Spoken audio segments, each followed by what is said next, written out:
Greetings. Thank you for the opportunity to present at AdKDD 2022. We will talk about B2B advertising, how to jointly score account and users. I'm Atonu Sinha. My collaborators are Gautam Chaudhary, Mansi Agarwal, Abhishek Pandey, Shivhanks Bindal, and Kamil Jirawave.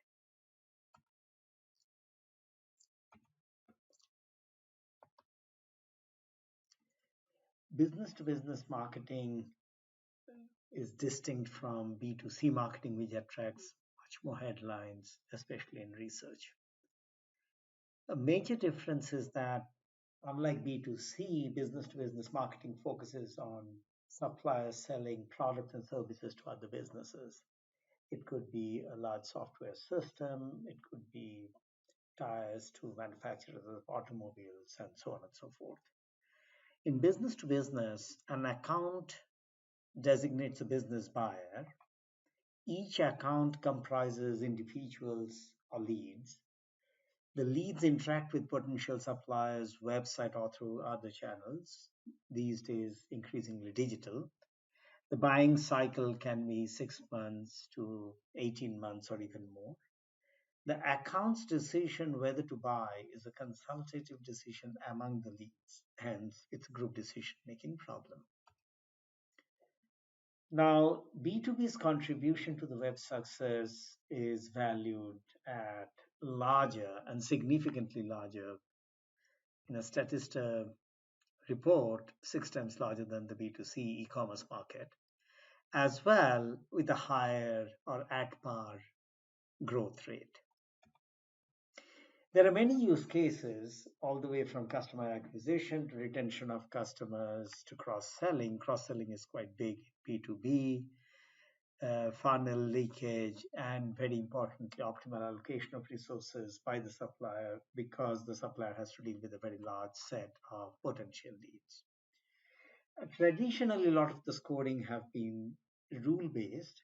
More and more things are moving to AI-driven scoring, and that's what we want to propose. We want to focus on the customer acquisition use case. So what is the research setting?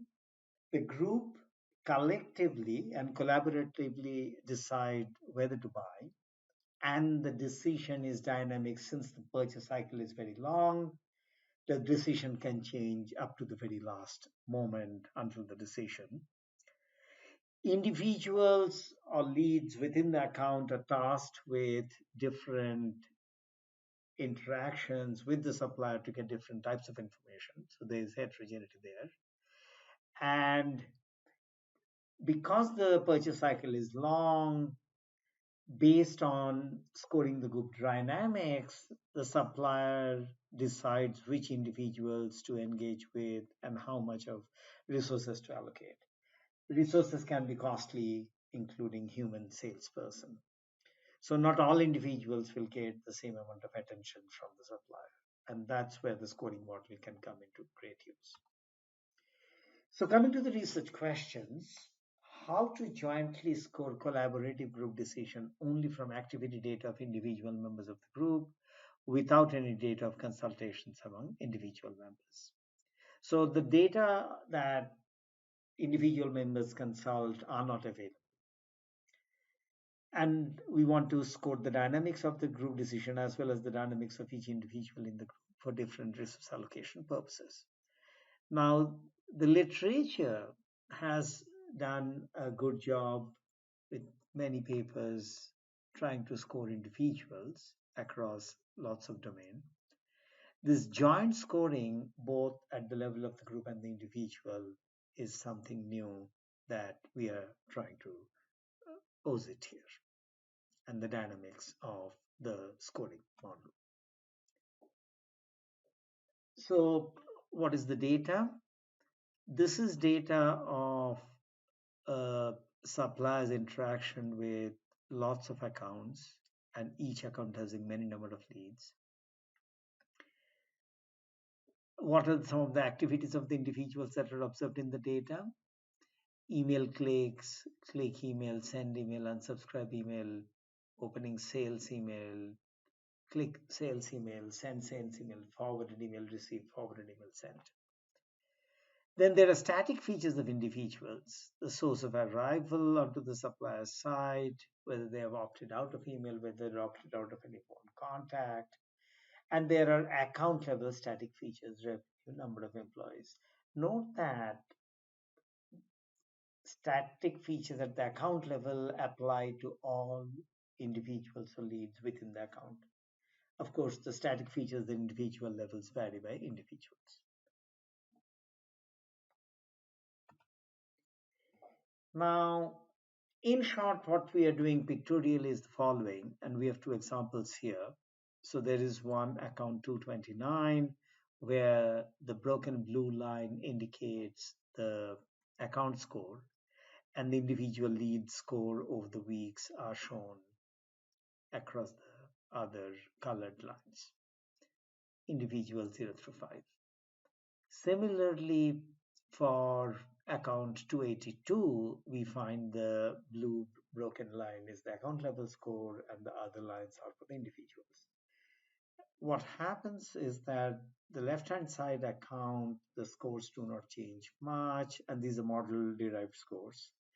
And the right-hand side, account 282, there's a sudden shift in the score.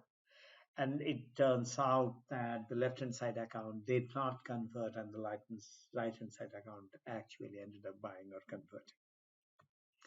Now, we also wanted to give you a snapshot of how the dynamics of the score work vis-a-vis the activities that each of the lead is engaging in. So this is an example of an account where there are 9 leads, and the graph here shows for the period of 5 weeks how the score changes as the activities are occurring. The next graph shows over a period of 15 weeks, as the activities are occurring more and more, how suddenly around week 12 to 13, there is a sharp rise in the score. And then again, as more and more activities happen, all the way up to 21 weeks, the score doesn't move that much. So this would be an example where a supplier using this dynamic scoring around the 13-14 week mark will figure out that this account is suddenly showing much more promise of converting, and more costly deployment of resources may be warranted with this particular account from the supplier. So that's the usefulness of having this dynamic scoring. So what is the underlying architecture that we are using? This comes from a hierarchical attention network, and there we start with the sequence of activities at the level of each week for each lead, and these are GRUs that we use here. There is another variation which we use and show in the experiment, which is time LSTM units. And we apply an activity-based attention layer. So effectively for each lead, we get a week's representation for that particular lead. The data have been organized into weeks. And then for each week, these representations are passed through the GRU layers, and then a week attention layer is applied. So it gives us a lead, individual lead level representation. To that, we concatenate the lead individual static features, pass to fully connected layer, personalized model or fully connected layer for each of the leads. Then we apply an aggregation. So aggregation across the leads within an account gives us an account level representation, and to which we apply the account level static features. Note that, as mentioned earlier, they are common to all the leads. It is passed to a fully connected layer to give us a probability of account conversion. So we have 3 hierarchies in this particular model. In a separate variation, which we use as one of our baselines, instead of the activity layer, we define the week in terms of frequency of the activities. So we have one less hierarchy. and we use those frequencies per week per lead of activities of applying the attention layer to get the leads representation, concatenate the lead static feature, do a personalized fully connected layer for each of the leads, aggregate them, get the account representation, apply the account static feature, and then through the fully connected layer do the conversion prediction. So now coming to the results, we find that uh, baseline one, which is the standard in the literature where individual level scoring is done using activity sequence data, we have an AUC of 0.74, baseline 2, which uses the frequency but a group level loss and aggregation, as we show data architecture 2, gives us an AUC of 0.82. So now coming to our various experiments, the paper will describe these methods in more detail. So we do aggregation based on neural network methods. Those are three models, FNN layer, many to one GRU, and many to many GRU with attention layer. And these AUCs are appreciably higher than what we get from the activity baseline 2, activity frequency baseline 2, which was 0.82, and here we have 0.86 to 0.87. The statistical functions did not, except for the maximum probability converge, didn't perform as well. What maximum probability converts is for an account, we have the leads, and whichever lead has the maximum probability, that's the conversion that we use. Now, we mentioned about the time LSTM as well. So we performed the neural network methods because they perform well at the better than the statistical functions. We repeated them with time LSTMs. Time LSTMs didn't really do show much improvement. In fact, they were almost equal, maybe slightly worse, but not significant, statistically speaking, performance. But they are better than the two baselines. So thank you very much. And if you have any questions, we will be taking it at the presentation on August 15th. Thank you.